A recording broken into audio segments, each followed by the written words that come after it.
Conectate con nosotros. Facebook.com/Ecomedios 1220.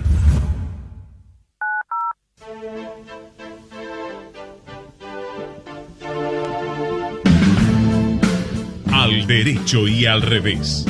Las dos caras de la realidad. El yin y el yang de los temas actuales.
Buenas tardes, ¿qué tal? ¿Cómo están todos? Bueno, hoy es un día especial, el segundo programa de lo que dimos en llamar Al Derecho y al Revés. Bueno, hoy con un acontecimiento especial que nos abarca a casi todos, o por no decir a todos, que es el Día de los Enamorados, San Valentín. Bueno, es un día muy especial porque hoy vamos a hablar del correo y de alguna manera pienso que entre actividad pública y actividad privada hay un romance, sí, como el de San Valentín, porque siempre el empresario privado corteja al Estado como si fuera una dama y el Estado a su vez necesita del empresario privado, caramba, como si también fuera una dama, y entonces San Valentín es de alguna manera el que une, el que permite esta unión de lo público con lo privado. Ahora, y hablando de correo, todo esto nos trae reminiscencias, ¿no? Del viejo correo, del cartero que iba con su carta, que uno escribía, las cartitas de amor, las tarjetas. El buzón colorado, ¿alguien vio vigente? ¿Cuánto hace que cada uno de ustedes no pone una carta adentro de un buzón colorado? Nunca más. Más de 50 años, seguramente. No, tanto, ¿no? Pero sí, seguramente. Mucho. ¿Cuánto hace que no compran un buzón colorado? Porque en una época se compraban y se vendían. Bueno, yo creo que hoy vamos a hablar cómo se vende un buzón o cómo se trata de vender y la gente trata de que esto no llegue a término, ¿no? Como el ciudadano protegiéndose o intentando cuidar los morlacos que son de todos los pesos de la ciudadanía, de alguna forma intenta que estos hechos que parecieran ya consumados no sean tanto, y tal vez los mecanismos institucionales, porque ese es uno de los temas que toca al derecho y al revés, que esos mecanismos institucionales por allí frenen una impronta y desde aquí, desde este lugar y desde muchos pequeños sitios haremos un poquitín de fuerza. Pero yo diría, Alfredo, lo siguiente. A ver.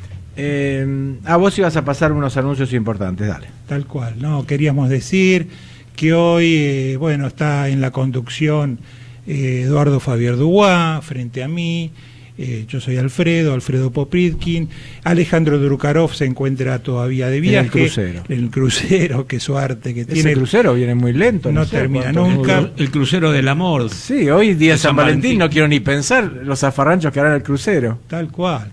Y en la producción lo tendríamos que tener a Federico Politi, pero hoy también. O en otro crucero. Fue vacaciones, pobre. Y como operador, Gerardo Subirana, que está allí muy atento a los botoncitos. Sí, nuestra maldición, nuestro karma. Y es el que nos pone todos los límites. Bueno, como saben, este programa que hoy es la segunda versión, arrancamos la semana pasada, hoy recién estamos en el número 2 del programa, intentamos de alguna manera dar opiniones, dar versiones diferentes a las que leemos en los diarios, escuchamos en los noticieros. Por eso tal vez lo de haber elegido el título de Al Derecho y al revés, como una manera de mostrar las dos caras. Y hoy nos vamos a pelear un poquito, prometemos pelearnos un poquito. Aparentemente hay más de dos caras en este tema, porque sí. En la preproducción hubo discusiones y bueno, daba para mucho. Bueno, digamos que, antes de entrar en el tema en sí, que este es un programa de actualidad que comprende política, economía, temas profesionales, ambientales, sociales y otros tantos, y lo haremos con la participación de invitados especiales, columnistas, veremos, hoy creo que algunos nos van a llamar, se van a contactar con nosotros, los vamos a entrevistar si es que nos da el tiempo, más allá de que agregaremos cuestiones vinculadas con polémicas, puntos de vista dispares, se tratarán de brindar las dos caras de cada tema. Bueno, en el primer bloque... Nuestros columnistas, sobre todo, presenta. A ver, sí, vamos a presentar, pero decíamos que en el primer bloque vamos a tratar el tema del correo, pero, sí, señor. Pero para eso tenemos aquí en la mesa el día de hoy a Enrique Schiarchi, a Carlos Negri, que hoy no nos ha acompañado, no ha llegado todavía, creemos que médico, por ahí no va a venir, va al médico. Flavio Barenes, que... le damos la bienvenida a Flavio al equipo, bienvenido. Y Adalberto Buceto también está por llegar en la próxima, está en La Plata, así que seguramente... Y de invitado también Juan Carlos Celano, el contador Celano, conocido. Enrique Schiarchi, se lo dijimos. Y que participará activamente, seguramente dejándonos su opinión como panelista invitado especialmente. Bueno, arrancamos con el correo. Sí, yo decía algo, llega alguien del planeta Marte, porque Venus parece que no hay nada, Venus está como la Tierra dentro de 1000 años, o sea, con una atmósfera densa. Pero Marte, que es una roca, pero que tiene, por supuesto, atmósfera y tiene agua, podría venir alguien de Marte y decir, ¿qué es esto del correo? A ver, estimado Alfredo Popritkin, contame un poco la cronología de hechos del correo, desde que el correo está en la opinión pública hace unos días. ¿Qué fue lo que pasó? ¿Qué motivó todo? Yo creo que el disparador de todo esto fue el hecho de que la principal figura de nuestro país, el presidente de la República, aparece, yo digo, de los dos lados del mostrador, aunque él lo niegue, sus funcionarios o funcionarios de gobierno lo nieguen. Lo cierto es que el grupo Macri fue el protagonista de la explotación del correo durante los años que están bajo análisis, donde se dejó una importante deuda en favor del Estado. ¿Por qué? Porque el correo era explotado por el grupo a cambio del pago de un alquiler que en realidad tiene el nombre de canon. Este canon anual eran cifras considerables, justamente a través de una formulación o propuesta de un canon de cierto nivel o envergadura se logró ganar en su momento la licitación y tomar a cargo la administración, la explotación del correo. Claro, año tras año debió haberse pagado el canon correspondiente por esa explotación. Bueno, esto no ocurrió, se fue pasando el tiempo, solo se pagaron unas pocas cuotas del primer año, pero la realidad es que quedaron pendientes de pago por diferentes razones los años venideros, los años siguientes. Así que esto fue tolerado hasta que esto arrancó en el año 2001, la explotación, hasta que en el año 2003 un poco se había puesto coto a este tema, esta cuestión, y de alguna manera ese límite de alguna forma, digamos, un poco dio fin a la primera etapa que podríamos decir del correo. Y seguimos. No, yo le diría al Marciano, mire, señor Marciano, hace pocos días se conoció un dictamen de la Fiscal General de la Cámara Comercial, firmado el 30 de diciembre, que decía que un acuerdo que habían llegado el Gobierno Nacional y el Correo Argentino para ver cuánto se pagaba de la deuda que había sido verificada en un proceso concursal, que este acuerdo era abusivo porque en realidad se estaba pagando muy poco o nada. Y este dictamen además dice otras cosas, dice, el Estado cambió de opinión con el cambio de gobierno. Antes la propuesta no le gustaba. Y ahora una propuesta que es apenitas mejor que la anterior, sí le gusta. Esto estoy diciendo lo que dice el dictamen. Segundo, el funcionario que firmó este acuerdo fue transitorio, lo nombraron para esto, no es permanente, no tiene responsabilidad, y no tuvo un acto emanado del Poder Ejecutivo en tiempo y forma que lo autorizara a hacer una quita o una renuncia como la que tenía. Entonces dice, tercero, un poco lo que decís vos, como acá es una empresa que por cadena de mandos respondería quizás a Francisco Macri, que es el papá del presidente, esto tiene una connotación de ética pública que a lo mejor habría que ver qué norma se cumplió o no se cumplió. Habría que investigar la conducta de los funcionarios del Estado antes de esta firma. Y también dice, mire, hubo irregularidades en el proceso, porque el proceso empezó en 2001, 2003 se le decreta la quiebra, luego la Cámara revoca la quiebra, pasa al Juzgado 6, y el Juzgado 6 lo tiene ahí 7 años. Y luego la Cámara 6. Entonces uno dice, bueno, dice la fiscala, esto realmente hay que investigar porque noto irregularidades en el proceso, ¿no? Esto fue lo que desató como esta ola de opiniones contra el acuerdo y contra, digamos, lo que hizo el gobierno en este acto, opiniones a favor defendiendo, opiniones neutras, y bueno, y con esto se abrió este debate que hoy nos enriquece y nos enseña.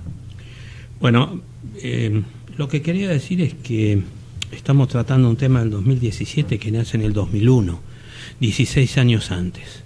Vamos a remontarnos al pedido de concursamiento. Se hace ante el juzgado del que era titular acá nuestro amigo y columnista Eduardo Fabier, que pocos años después se excusa de continuar por una relación de amistad con un nuevo abogado del grupo ese. El concurso preventivo está dado para ayudar a las empresas a que salgan de una posición de estreñimiento económico y financiero y que puedan reestructurar sus deudas.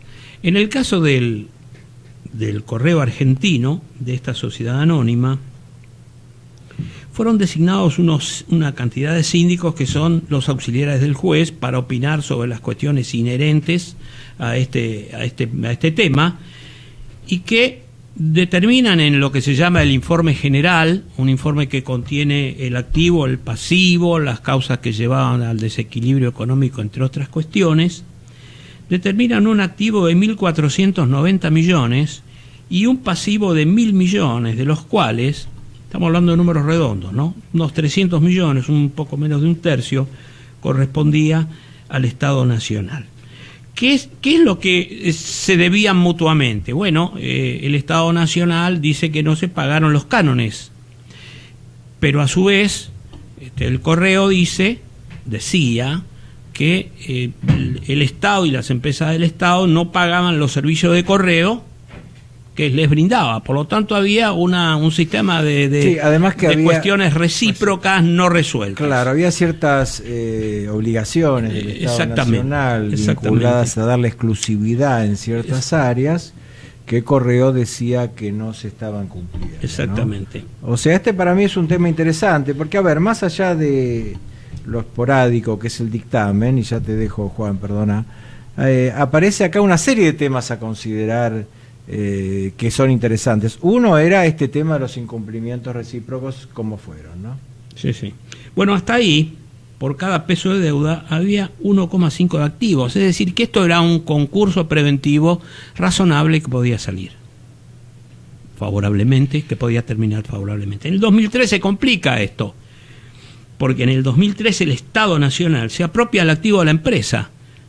De los 1.490 millones, hay que restar, parece que hay un centenar de millones, unos 100 millones, 90 millones, que están en el banco oficial, en el Banco Ciudad, del Banco de la Justicia, que está separado para pagar los prontos pagos laborales y todo ese tipo de cuestiones, y que quedó ahí, con lo cual 1.390 millones se habría apropiado el Estado Nacional. Si nosotros nos atenemos a cómo está valorizado eso, yo lo que quiero decir es que estamos teniendo informaciones dispares, parcializadas, y estamos tratando de armar nuestra opinión en función de lo que tenemos. Creo que ninguno de nosotros acá, y son muy pocos los que conocen el expediente en su integralidad, esos 1.490 millones o 1.390 millones, tendrán bienes intangibles y algunos bienes que no son de realización. Pero prima facie parecía que se podía continuar bien. Al tomar el Estado, al apropiarse el Estado de la empresa, bueno, el activo pasó a ser 100 millones que habría en caja, cero de otros bienes y potencialmente un juicio para recuperar el valor de esos bienes. Sí, algunas cuentas a cobrar había también. Bueno, te interrumpo un segundito. Esto es, digamos, dijiste algo interesante, Juan, que era el balance. Porque en el balance en aquel momento se planteó algo técnico, y quiero aprovechar acá que está Enrique Schiarchi, que es experto en temas contables, y se refería a la activación del canon. Quiere decir esto: todos los meses o años se devengaba un canon a favor del Estado Nacional. El correo lo pagaba o no lo pagaba, a veces no lo pagaba tampoco. Sin embargo, lo ponía no como un gasto, que va a la cuenta de ganancias y pérdidas, cuanto más gasto, digamos, menos gano, sino lo ponía en el activo del balance, como una propiedad, como algo que me pertenece. Esto dio lugar a alguna discusión de si estaba bien activar los cánones. O sea, yo alquilo una casa y el alquiler que pago por mes, en vez de ponerlo como gasto, lo pongo como si lo tengo en mi patrimonio. Y quería preguntarle a Enrique qué pasó con esto, porque yo recuerdo que el juzgado hizo una consulta a la auditoría, creo que al cuerpo de peritos de la Corte, y el cuerpo de peritos entendió que estaba bien activado, pero siempre quedó la duda desde el punto de vista de lo contable. Enrique.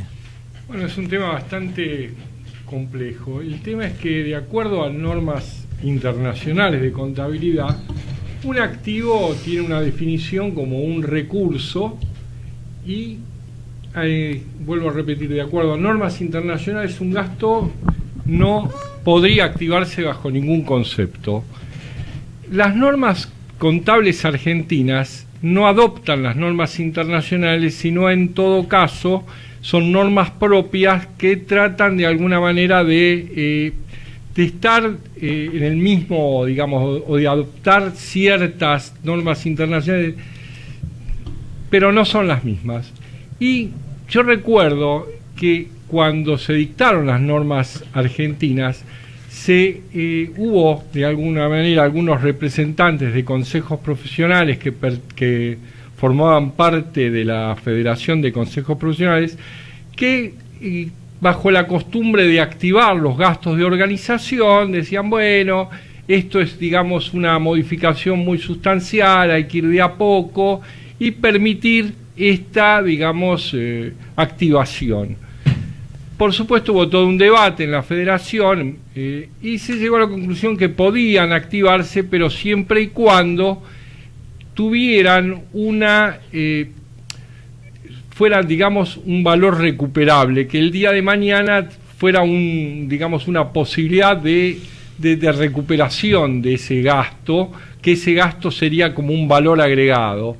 Bueno, acá creo que se abusó de esa activación y, en definitiva, contra lo que, digamos, mi criterio, se activó ese gasto.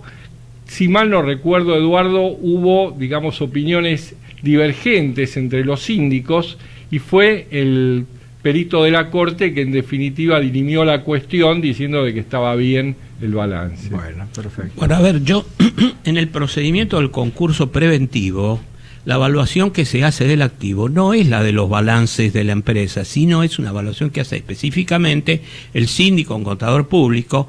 Cuando yo hablo de 1.490 millones, estoy diciendo una cifra que obtuve de uno de los síndicos que trabajó en el tema, pero no conozco la composición y no sé si esa activación, como llama él, de gastos de organización, que los gastos de organización son aquellos que se generan para iniciar una sociedad, la constitución, los gastos de inspección general de justicia, los pagos al escribano, etcétera, etcétera. Los cánones, como bien dice Enrique, parecían ser un exceso. Esto era un gasto para iniciar una actividad nueva, porque el proyecto del correo era un proyecto muy ambicioso que no se quedaba solamente con las cartas y el buzón colorado, sino que iba a realizar unas cuantas actividades en función de los nuevos avances tecnológicos. Entonces estaban estudiando, digamos, eso. Está muy bien. Este tema nos encanta, nos fascina. Varios oyentes, en fin, nos abandonaron. Tenemos un sistema satelital.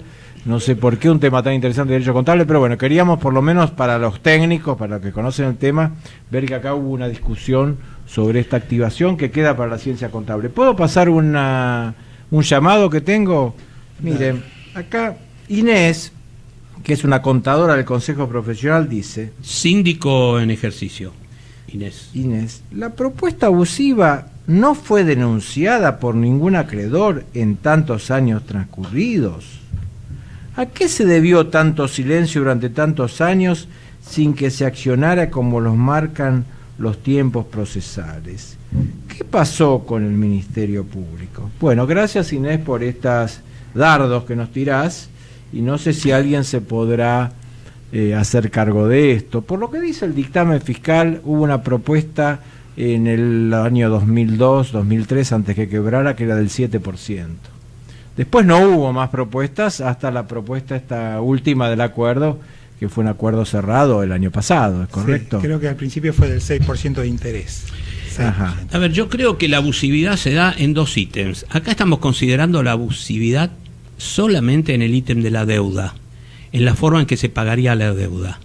Pero por otro lado, existen los juicios del Correo Argentino Sociedad Anónima contra el Estado por la apropiación indebida y por otros ítems. Si este arreglo de alguna manera se hubiera cerrado como está, o mejor, hubieran quedado afuera otros ítems que debería pagar el Estado Nacional.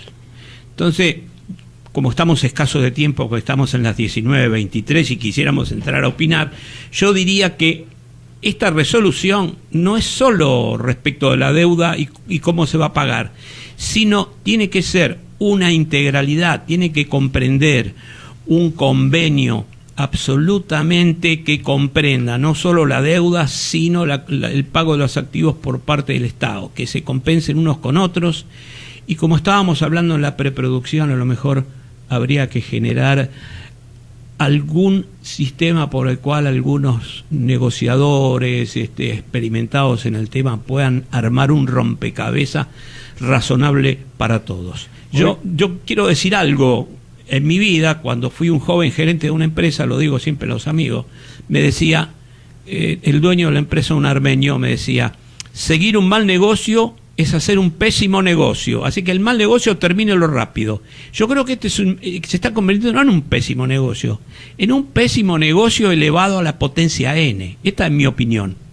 Bueno, en ese sentido creo, Alfredo, te consulto, creo que hubo novedades en una conferencia de prensa. Claro, hubo un par de noticias del día de hoy que creo que en todo este esquema general no podemos omitirlas, que son, de alguna forma, el Estado a través de su jefe de gabinete y el ministro de Comunicaciones, en esa conferencia de prensa, por un lado reconocen y dan un poco marcha atrás a la mecánica que habían puesto en funcionamiento, en el sentido de que dicen, bueno, no vamos a insistir todavía de la forma que lo venimos haciendo en que esto sea autorizado por la justicia, sino que vamos a tratar de acercarnos a la cámara comercial, a los camaristas, y ver algún mecanismo de implementación para garantizar otros aspectos. Y a ellos, claro, les preocupa lo que la ciudadanía le está poniendo en tela de juicio. ¿Qué es? Es el tema de la transparencia en todo este negocio donde los Macri aparecen de un lado o del otro del mostrador, a pesar de que lo nieguen. Es un dato de la realidad, esto es una cuestión innegable. Hoy Mauricio es el presidente de la República, Mauricio Macri, y la empresa deudora, en algún momento Mauricio formó parte de ella y su familia sigue formando parte de ella en la empresa que era la titular, que tenía el dominio sobre el Correo Argentino. Así que esta deuda la tendría que afrontar, sea un peso, 100, 1 millón o 70.000 millones, como dijeron por allí, la tendría que afrontar Alfredo, la familia. ¿Se habló algo ahí de también considerar los créditos que invoca Correo contra el Estado? Porque la fiscal general, perdón, con todo respeto, por una ampliación del 10 de febrero del dictamen, sí, informa que luego de arribado el acuerdo del año pasado, se inició una nueva demanda del Correo contra el Estado Nacional por un importe de 1.700 millones, más otros 570 millones. Claro, esto haría más inequitativo. Uno dice, bueno, no tenés nada, te regalo por el 1%, terminá, pero resulta que el que le descontamos nos paga solo el 1%, después nos reclama el 100% de una deuda, si es que existe, ¿no? Así es, lo que plantea la fiscal yo creo que es tengamos cuidado, es una alerta, tengamos cuidado. ¿Pero vos pensás que se podría llegar a negociar todo conjuntamente? Sí, claro, yo creo que esto es lo que se está de alguna manera insinuando, proponiendo, y además, en la conferencia de prensa de hoy, el gobierno ha sugerido como un mecanismo de control para evitar este problema de la posible falta de transparencia. Dijeron, bueno, démosle intervención a la Auditoría General de la Nación. ¿Para qué? Para que audite este procedimiento. Si bien la auditoría no tiene la función de auditar cuestiones que están en marcha, que están en desarrollo, sino que lo hace sobre hechos ya transcurridos, hechos del pasado, esto hace la auditoría. Bueno, planteemos como una cuestión excepcional y pidámosle que intervenga. Parece ser que ya la auditoría se expidió al respecto por sí sola, en forma casi automática, y dijeron, no, nosotros no vamos a intervenir en este tema. Bueno, de cualquier forma, sea lo que sea, cualquier petición que haga el Poder Ejecutivo lo tendrá que hacer a través de las autoridades del Congreso Nacional, porque la auditoría depende del Congreso de la Nación. Sí, así. También podemos decir, Alfredo, que la conducta del Estado a través de estos 16 años no fue unívoca, ¿no es cierto? No fue igual. Al principio, fíjate, cuando se presenta en concurso Correo Argentino, se dispone que el contrato entre Correo Argentino y el Estado, el contrato de concesión, sea un contrato continuado. Cuando un juzgado declara que este contrato es continuado, este contrato queda fuera del concurso preventivo y hay que seguir pagando los cánones y prestando el servicio como si el concurso no existiera. Sí. Con lo cual, si se mantenía esto, el Estado podía haber sus 293 millones de cánones ejecutado bienes de Correo fuera del concurso. Pero ¿qué pasa? En el año 2001, fin del 2001, en el momento del gran desastre argentino, se presenta el Estado a verificar su crédito. ¿Qué quiere decir esto? Que el Estado se somete a el proceso concursal, con lo cual su crédito, en vez de estar libre, va a quedar atado a lo que pase en este concurso que todavía no se resolvió. Y el año siguiente, en 2002, cuando ya no estaba de la Rúa, cuando estaba Duhalde, el juzgado le dice, señor, esto que usted hizo es gravísimo, usted está renunciando a ejecutar su crédito privadamente y se está sometiendo al concurso. Esto no lo puede hacer un funcionario cualquiera. Esto hace falta una decisión expresa del Poder Ejecutivo.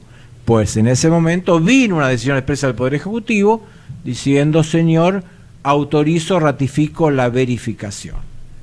Luego, sabemos que en el 2003 se le saca la concesión. Sí. Y sabemos que ahora se firma este acuerdo. Quiere decir que hubo como una sinuosidad en el Estado que, bueno, complica por supuesto todo. Eduardo, ¿qué te parece? Si bien nosotros teníamos planeado solo esto tocarlo en la primera mitad del programa, es decir, ya se nos está yendo un poquito el tiempo, ¿qué te parece si nos tomamos 5 minutos más para vertir nuestras conclusiones después de una breve pausa? Antes de lo cual, quiero decirle a los oyentes que existen diferentes vías de comunicación con nosotros, más allá de que el programa pueden no solo escucharlo por AM 1220, la radio es Ecomedios, sino que también se puede escuchar en directo a través de internet por www.ecomedios.com. Esta es una vía de comunicación muy práctica para el que está en la calle o está en su auto o en fin, en distintos lugares. Y si quieren hacer algún comentario o pregunta, pueden hacerlo al 43251220, entra directamente y charlan directamente con cada uno de nosotros, o si no al contestador en 52542353. También tenemos una dirección de Twitter que es Aldere y al revés, es como si fuese al derecho y al revés, pero cortita, @Aldere y al revés. Entonces en Twitter también pueden allí expresar todas las opiniones que quieran. Bueno, seguimos después de una pequeña pausa. Muy bien, gracias.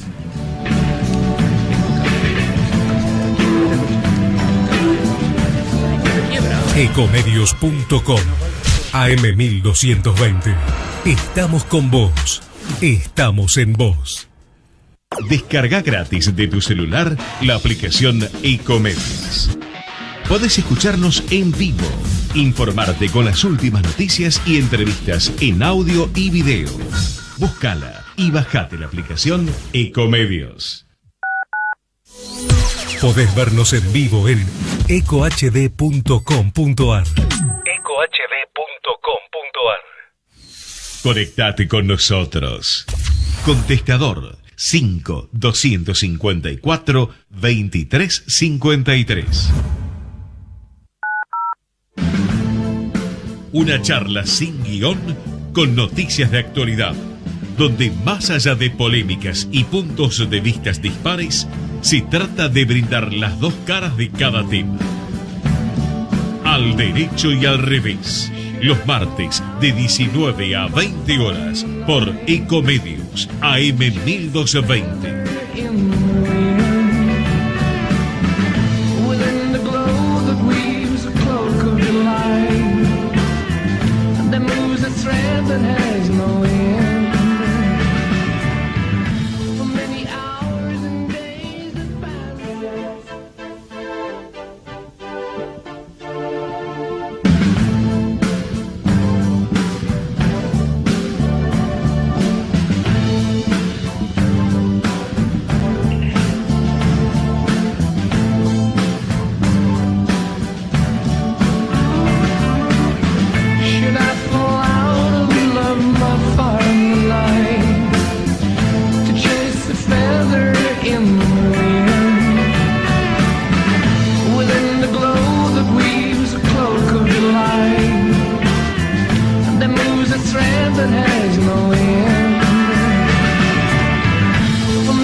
Bueno, señores, volvemos con el tema que realmente en el intervalo no paramos de discutir sobre el mismo, de cambiar opiniones, pero vamos a mencionar también un hecho del día reciente, de hace unas pocas horas, en donde esto agrega un ingrediente más que pone presión en el asunto, que es lo siguiente: el fiscal penal que recibió la denuncia de la Procuraduría de Investigaciones Administrativas, que a su vez es la que recibió las notas o los pedidos o los hechos descriptos por la fiscal comercial, resulta ser que este fiscal penal, creo que es Juan Pedro Soni, solicitó la apertura de la causa penal, el inicio. Los considera el presidente, igual que el ministro y el abogado que intervino en la negociación, como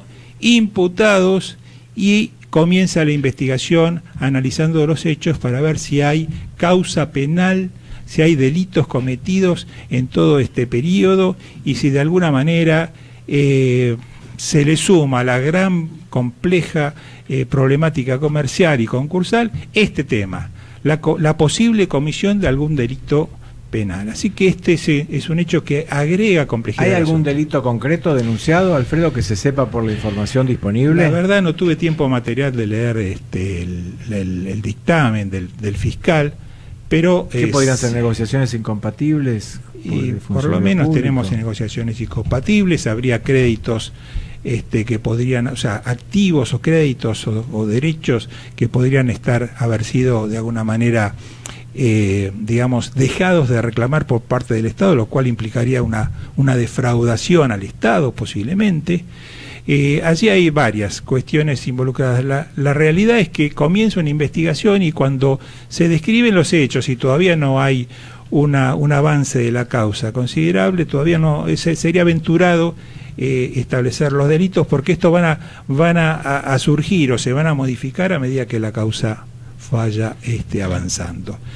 Ahora sí, que Eduardo, creo que nos quedaba alguna pregunta más de algún, no sé si un oyente o de alguien que nos hizo llegar una consulta, para ver si la mesa de alguna forma puede dar respuesta antes de que entremos algo así que en las conclusiones, para que cada uno de nosotros dé la opinión. Sabemos que es un tema muy complejo, que seguramente esto daría para varios programas, no solo para un programa, pero de alguna forma dejémosles nuestra impresión. Si querés yo voy adelantando la mía antes de ir con la pregunta. ¿Qué te parece, Eduardo? ¿Vos seguís buscando? No, acá el Sergio de Campo Grande nos dice, se ve que está muy informado. Dice, en el año 2013 el juzgado número 9 decretó la quiebra al Correo Argentino por considerar que no existía empresa en marcha luego que el Estado le quitara la concesión y no le aceptó la propuesta. Considerando este antecedente, ¿por qué este acuerdo se lo considera inaceptable? Si no se acepta esta propuesta, puede quebrar. ¿Y con qué activos afronta la deuda de sus acreedores? Nos dice Sergio, con mucha con mucha versatilidad, con mucho entusiasmo, mucho criterio. Yo tengo alguna respuesta para darle a Sergio, que es así. Primero, en la quiebra dispara acciones. ¿Esto qué quiere decir? Que quiere un señor A, pero... mientras hay concurso, el señor A solamente es el deudor, pero si quiebra este señor, y este señor es una empresa, es una sociedad, es posible que se disparen acciones de responsabilidad. ¿Contra quién? Contra los socios, contra los que las controlaron, contra el grupo societario. Estas acciones pueden ser extensión de la quiebra, ineficacia de la personalidad jurídica y entonces traspaso de la deuda, acción de responsabilidad por el monto del pasivo, según cuál haya sido la conducta de estos controlantes, de este grupo, en los actos que llevaron a esta cesación de pagos y estos problemas. Entonces, una primera vía es decir, bueno, recibo el 1 o en la quiebra investigo y a lo mejor le saco al grupo más del 1 que recibo. Esta es una cuestión. Por supuesto, no es automático ni es total, pero es por lo menos una chance que pareciera que el Estado debería hacer. Y segundo, el problema que dijimos recién, hay créditos que Correo está evacuando contra el Estado. ¿Cómo podríamos nosotros? En la quiebra habría como una especie de compensación quizás, si quiebra, los 293 podrían quizás compensarse con estos reclamos que tendrían que iniciar los síndicos. En definitiva, lo que yo creo es que el Estado, al ser acreedor, no sos vos o yo que tenemos un acreedor, un deudor, vemos que no nos puede pagar nada, aceptamos los 10 pesos en vez de nada porque van a nada.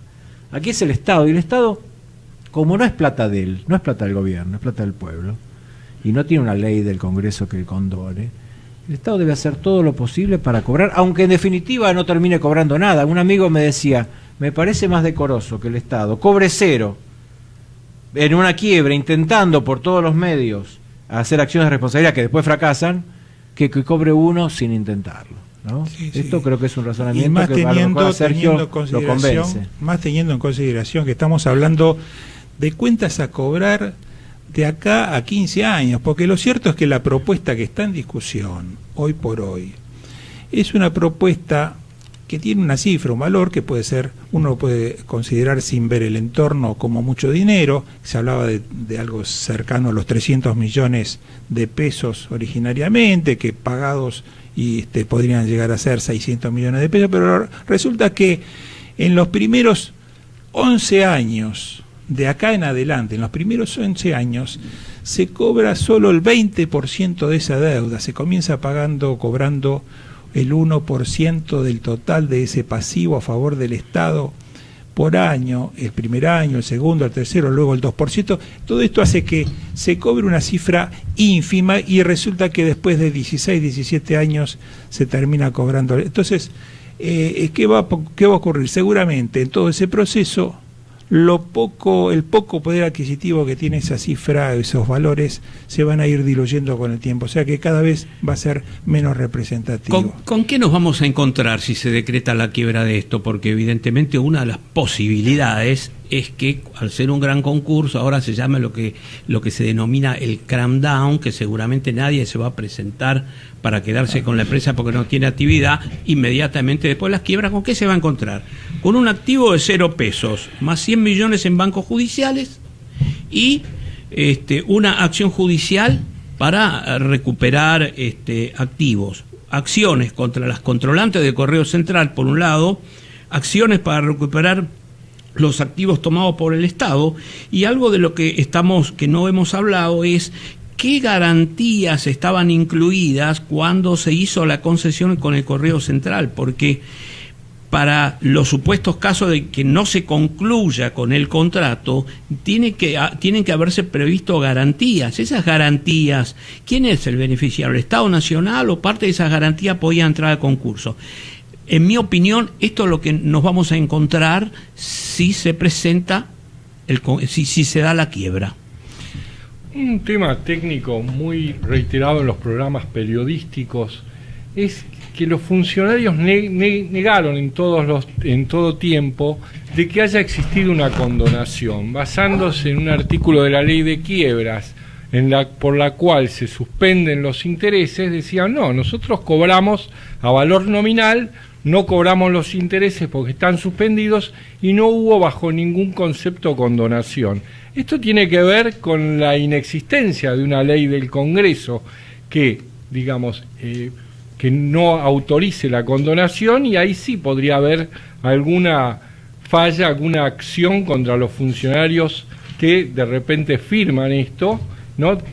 En el caso que se diga que sí hubo una condonación. No sé qué opinan ustedes. Te digo algo, Enrique. El 19 de la ley dice que quedan suspendidos los intereses, no que se extinguen. Correcto. ¿Esto qué significa? Que si el deudor no llega a un acuerdo con sus acreedores, acuerdo en el cual deberá ofrecer algo importante, que no sea abusivo, si no, no se lo van a aprobar o el juez no se lo va a homologar. Si no llega a ese acuerdo, hay quiebra. Y en la quiebra los intereses que estaban suspendidos renacen absolutamente hasta la fecha de la quiebra.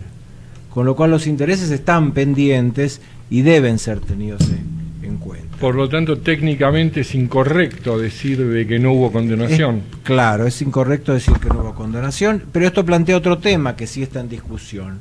¿Cómo determinás el valor presente de una deuda? Esta es la cuestión así. El dictamen fiscal dice tasa activa. Algunos dicen la tasa activa capitalizada puede hacer según el periodo puede ser excesiva. Otros dicen tomemos dólar, aunque esta deuda era en pesos. El dólar nos da que los 293 millones hoy valen 16 veces menos. Correcto. Son 16 veces menos que se está pagando. Pero tampoco es un cálculo exacto, porque sabemos que el dólar es fluctuante, tiene motivos políticos, de financiación internacional. Entonces, un tema es cómo la deuda desde el 19 de septiembre de 2001 hasta ahora, cómo la actualizamos o cómo la conocimos presente. Y luego está la deuda futura, porque como bien dice Alfredo, tenemos por encima 16 años, un año de espera y 15 años más un año más para los intereses. Estos 17 años futuros, ¿cómo los computo? ¿Cuál plata que voy a pagar en 17 años? ¿Cómo los traigo a valor presente? La matemática financiera usa una tasa de descuento. Es decir, bueno, mire, si me pagás 100 dentro de 17 años, estos 100 hoy son 10, son 5, son 1, según la tasa. Bueno, estos son los temas técnicos que este tema trae. Y hay un tema procesal legal importante. ¿Cuánto puede tardar un concurso preventivo? No para terminar. ¿Cuánto puede tardar desde que se inicia hasta que se homologa una propuesta o hay quiebra? Normalmente tardan 2 años. Acá tenemos pasados 16 sin que esto haya pasado. Acá quizás haya que poner en la ley alguna norma que después de los 2 años haya que informar a algún organismo, el juzgado tenga que informar al organismo pueda venir a auditar y ver realmente por qué motivos se está tardando tanto, porque acá el tiempo es dinero. Señores, yo le diría lo siguiente, este es un tema sumamente complejo que a la medida que le vamos agregando ingredientes se hace más complejo, incomprensible hasta para los más expertos. Yo diría, en 2 minutos, quienes estamos en esta mesa y tenemos ganas de opinar, demos una conclusión, hagamos una propuesta atento a la realidad de hoy, a la realidad de la Argentina, considerando que tenemos un Macri deudor y otro Macri presidente, considerando que la transparencia fue una de las banderas que se levantó durante la campaña política, y considerando una cantidad de aspectos que tienen que ver con cierta razonabilidad y lógica de pagar una deuda más o menos en su valor real, y si no, por lo menos una porción apreciable o razonable. Yo voy a dar la mía, en muy poquitas palabras. Yo creo de que aquí esto tendría que terminar, o debería terminar, con una decisión, una cuestión salomónica, porque si se van a formar comisiones, se van a pedir opiniones, se van a dar demasiadas vueltas al respecto, este tema se va a quedar más enredado y nunca se va a terminar, y nunca se va a cobrar, ni nunca se va a resolver. Y esta mácula que existe sobre los políticos que están involucrados en la cuestión va a ser difícil que se quite. Entonces, si sabemos que hay una jurisprudencia que está en la cabeza de casi todos los especialistas, que dice que no es posible pagar una deuda por debajo de el 40% de su valor real o completo total, y hoy estamos hablando que los números que se manejan representan a gatas el 1 o el 2%, pues yo diría que al menos acerquémonos al 20, si no es el 40, acerquémonos al 25, al 15, al 18, busquemos un mecanismo, y que haga el grupo Macri de tripa corazón. Seguramente tienen espaldas para hacer frente a esta cuestión, y le damos una solución, o se le da una solución, si se quiere, salomónica, política, y que termina con esta cuestión en su totalidad. El Estado cobra la cifra en un periodo más o menos breve de tiempo, de ninguna manera 16, 17 años como se está proponiendo, con una tasa razonable de mercado, una tasa concursal o la tasa activa del Banco Nación, y se acabó con el problema. Esto es lo que yo propongo desde este micrófono. Yo agregaría que el acuerdo, el mecanismo, debería incorporar, digamos, los juicios, los créditos que presuntos del grupo Macri, que casualmente estamos leyendo en el diario que el gobierno está pidiendo un único fallo, ¿no?, a través de Peña, ese fallo que incluya las demandas del grupo Macri. Estoy de acuerdo completamente. Sumo a mi propuesta lo que nos acota Enrique Schiarchi. Bueno, yo precisamente hablé de la integralidad de la resolución o del convenio, del acuerdo, tiene que tener en cuenta todo esto. Uno de los problemas de estos acuerdos judiciales en los concursos preventivos es el pago con cuota creciente. Imagínense que del 100% en 15 años se arranca con el 1% el primer año, hay una devaluación brutal, y esto forma parte de lo que son las propuestas abusivas. Esto no es razonable, pero sin duda que no pasa por la forma en que se pague la deuda, sino eso es una sola parte del problema. El problema es cómo el Estado también concilia posiciones con su deuda con el Correo Argentino. Y de eso tiene que dar... Hay un balance, como el balance positivo y negativo. ¿Qué queda? Se derrite a la nieve. ¿Qué queda abajo? Bueno, eso es lo que hay que arreglar, cómo se paga. ¿Lo tiene que pagar el Estado o tiene que pagar el grupo Macri? Eduardo.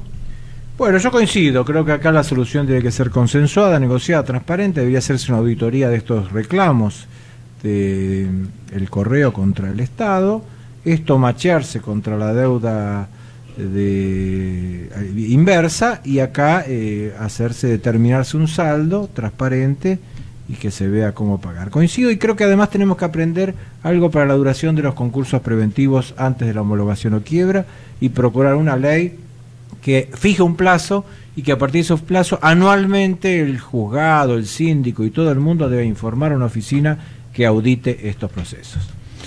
Bueno, muchas gracias. Yo creo que, no sé si hay alguna cosa más para crear, pero me parece que estamos acercándonos a una propuesta que le va a resolver el tema, incluso el aspecto político, a este gobierno. Cómo de acá en más y en las próximas elecciones este tema no vuelve a ser un tema de discusión política que va a manchar de alguna forma esas próximas elecciones. Por eso, en un plazo más o menos breve debería resolverse la cuestión, quizás de una forma salomónica. Bueno, pasamos a otro tema. ¿Qué les parece? Muy bien. Porque no nos queda tampoco tanto tiempo, ya estamos con 7 minutos, 8 minutos, y yo diría que hagamos un planteo. Si les parece, con el tema que sigue, es un tema que es más o menos complejo en su terminología, pero simple en su comprensión. Lo voy a tratar de resumir brevemente. Está en relación a lo que se llama la ley de extinción de dominio. ¿Qué es eso? ¿Qué es esto? ¿Qué es la ley de extinción de dominio? Bueno, es una ley que ya tiene media sanción del Congreso y no va ni para atrás ni para adelante porque en general los políticos no quieren o no pueden, yo diría más no quieren aprobarla. ¿Por qué? Porque tiene que ver con que aquellas personas, y especialmente los propios políticos, que han cometido delitos graves, entre los cuales se encuentran delitos de corrupción, narcotráfico, trata de personas, y lavado de activos, etcétera, los delitos más graves. Tenemos un mensaje en el contestador. Bueno, ahora lo vamos a ir tomando, lo vamos a escuchar y ya lo contestamos. Redondeo la idea de lo que es esto de la extinción de dominio. Decía que todos aquellos delitos donde se cometen todavía, hay un problema delicado que se encuentra no solo en la persecución penal del delito en sí, que ya de por sí son todos ellos delitos complejos, sino hay una cuestión que digamos que está pendiente, que ya muchos países han encontrado la solución, que es cómo lograr que aquellos activos, aquellos dineros, aquellos recursos, aquellos fondos que fueron materia de delito, se le quite al criminal y pasen a formar parte de los bienes del Estado o se destinen a otros fines, como por ejemplo combatir esos mismos delitos. Esto es lo que logra un efecto persuasivo muy importante. El delincuente que sabe que no solo lo van a perseguir criminalmente, va a ir preso por una cantidad de tiempo, sino que sabe también que le van a quitar todos esos bienes, lo va a pensar dos veces si sigue adelante con su actividad criminal. Si los riesgos que corre son altos, si las posibilidades de que le quiten lo habido al criminal son importantes porque se ha generado un mecanismo aceitado para que esos bienes sean recuperados y quitados, bueno, entonces yo creo que el criminal lo va a pensar dos veces y muchos de los delitos graves que hoy tenemos van a empezar a cesar. Bueno, vamos a ver de qué forma escuchamos los mensajes, que ahí vemos que hay 2 mensajes, seguramente los van a pasar al aire. Vamos por el primero de ellos, ¿qué les parece? Sí, adelante. Habla Alejandro de Belgrano, saludo y felicito por el programa. Una inquietud, pareciera ser que estos procesos concursales, que son por excelencia universales y colectivos, a la vista de la gente, público en general, han quedado situados en un proceso individual por excelencia, donde pareciera que hay un acreedor y un deudor que resultan ser la misma persona. Les agradecería una reflexión. Muchas gracias. Bueno, muchas gracias, Alejandro. Es correcto, tenemos que trabajar en la transparencia de los procesos judiciales. Creemos que la informática va a ayudar mucho. Respecto del resto de los 300 y pico de acreedores, hubo acuerdos, que llegó el correo con ellos, pero estos acuerdos también fueron de alguna manera considerados irregulares. Pero sí, comparto plenamente la inquietud de Alejandro. Muchas gracias por el consejo. ¿Vamos con el segundo mensaje? Sí, buenas tardes. Bueno, estoy escuchando el programa, es para saludar y felicitar al colega Juan Carlos Celano. Soy la contadora Angelina Laporta, síndico, y bueno, me parece muy importante que estén informando en general a la gente, porque en los medios de comunicación se dicen muchas cosas cerradas que llevan a confusión. Bueno, muchas gracias, lo sigo escuchando. Juan Carlos. Bueno, muchas gracias, Angelina. Bueno, esperamos contar con tu presencia siempre como oyente. Muchas gracias. ¿Tiene algo que ver con el día de San Valentín este llamado o no? No confundamos, por favor. Juan Carlos tiene su propio... Bueno, vamos al tema que nos quedaba pendiente. ¿La extinción de dominio? Extinción, yo te diría dos preguntas. Primero, sí. ¿se da en todos los países o sería solo de Argentina? Bueno, hay países que ya lo tienen legislado y funciona muy, pero muy bien. Uno de ellos es Colombia. Y les digo sintéticamente cómo funciona en Colombia, que es una cosa muy eficiente. Cuando un juez criminal tiene conocimiento de la existencia de un delito, mientras el delito se está investigando, hay cierta razonabilidad de que el delito se cometió y que los bienes están, hace lo siguiente: determina cuáles son los bienes, por ejemplo, digamos, un inmueble, un hotel, lo que sea, que fue producto del lavado de dinero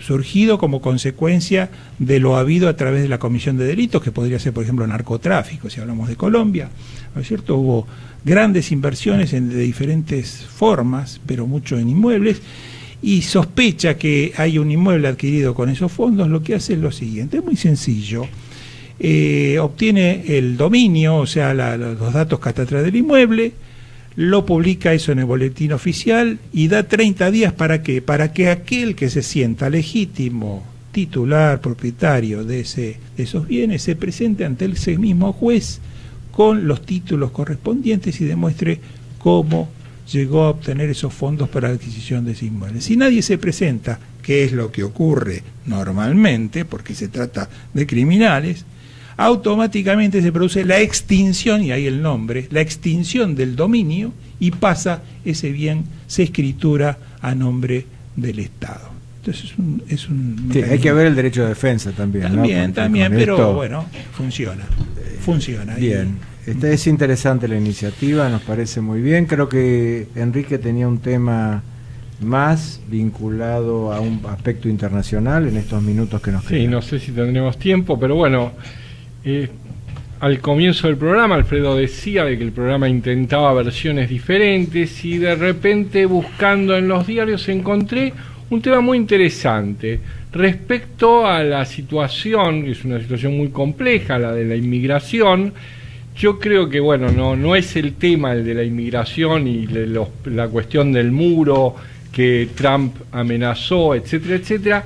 Yo le pongo más a la cuestión, o sea, le pongo énfasis a la cuestión de la forma del uso del lenguaje, que me resulta insultante. Y entonces encontré un reportaje a Ricardo Lagos del 4 de febrero del diario El País, donde le preguntan por qué América Latina no se une frente a Trump, y contesta: estoy muy decepcionado, CELAC se reunió y no hubo una palabra sobre México. ¿Cómo es posible que América Latina no haya dicho todos somos mexicanos? Lo que está haciendo de construir un muro y decir que lo va a pagar México es una ofensa a todos los latinoamericanos. Debe decirlo, estamos en un mundo de incertezas, nunca pensamos que llegaría a esto, es inédito. De repente, posteriormente, un día siguiente, le hacen un reportaje a la canciller argentina, Susana Malcorra, y le hacen una pregunta similar, y ella contesta de que, bueno, que por una cuestión de prudencia, de que hay que ser cuidadoso, de que en realidad México no lo pidió, no correspondería, digamos, meterse, digamos, a opinar o a solidarizarse con el tema. Bueno, dejo acá la divergencia. Muy interesante el tema, gracias Enrique, gracias a todos los que de alguna manera contribuyeron a este programa. Ya no se nos acabó el tiempo, evidentemente esto da para mucho más. Seguiremos el martes próximo a las 19 horas aquí en Ecomedios, 1220 de AM, y esperamos reencontrarnos con ustedes. Perfecto, muchas gracias a todos, buenas noches.